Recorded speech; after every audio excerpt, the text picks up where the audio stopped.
నేను ఒక పుత్తడి బొమ్మను. నా సెగలో పువ్వుల మీద ఆన, ఈ జడివాన మీద ఆన, నా మువ్వల మీద ఆన, నడిపొద్దు సూర్యుడి మీద ఆన. నీ అడుగులో అడుగునై నీతో వస్తాను, నీ కనుపాపల రెప్పల మీద ఆన. నిన్ను అల్లుకునే నా జడ కొప్పు మీద ఆన, నన్ను చూసిన నీ చూపుల మీద ఆన. ఇక నీ గుండె చప్పుడు నేనైపోతాను అని అన్నది ఆమె. ఆకాశ వీధులన్నీ అందాల జాబిలివై వెన్నెల కురిపిస్తుంది నువ్వేనా అని అన్నాను నేను. వయ్యారి తారలాంటి దానిని నేను, నాతో సయ్యాటలాడు అని అన్నది ఆమె.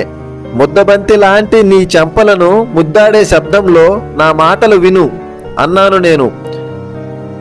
నీ కౌగిలిలో కొత్త కొత్త చప్పుళ్ళు వింటుంటే ఎప్పుడూ లేని కొత్త అనుభూతిగా ఉంది అన్నది ఆమె. నిన్ను ఇంత అందంగా ఎట్లా కన్నారో, నిన్ను కన్నోళ్ళకి దండాలే పిల్ల అన్నాను నేను. నీ చూపు చుక్కలెత్తికెళ్ళిపోను, ఇలా సూదిలా మీద పడిపోతే ఎలా అని అన్నది ఆమె. నీకోసం పరుగులు పెడుతూ పడవనై వేగంగా వస్తున్నాను అన్నాను నేను.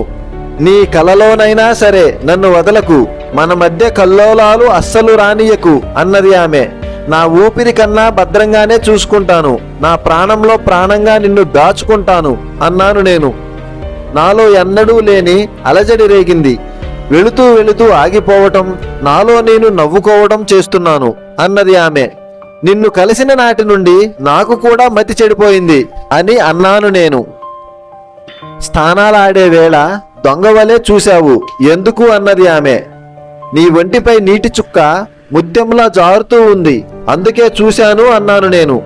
సింహాన్ని సైతం అదిమి పెట్టే నీ చేతులతో వయ్యారాల నా నడుముని అల్లుకో అన్నది ఆమె. చలిగాలి ఒంట్లో దూరి వణికిస్తుంది, కౌగిళ్లలో రాత్రి పగులు అల్లుకుపోదాం అన్నాను నేను. నీ ఊహల్లో తేలిపోతూ నిద్రలో ఉలిక్కిపడి లేస్తున్నాను, తరచూ ఇదే పని అయిపోయింది అని అన్నది ఆమె. నిన్ను చూస్తూ పొంగిపోవడం, ఇష్టంగా నీకు లొంగిపోవడం నాకు అలవాటైపోయింది అన్నాను నేను. అలా ఒక ప్రేమ కథ సాగింది.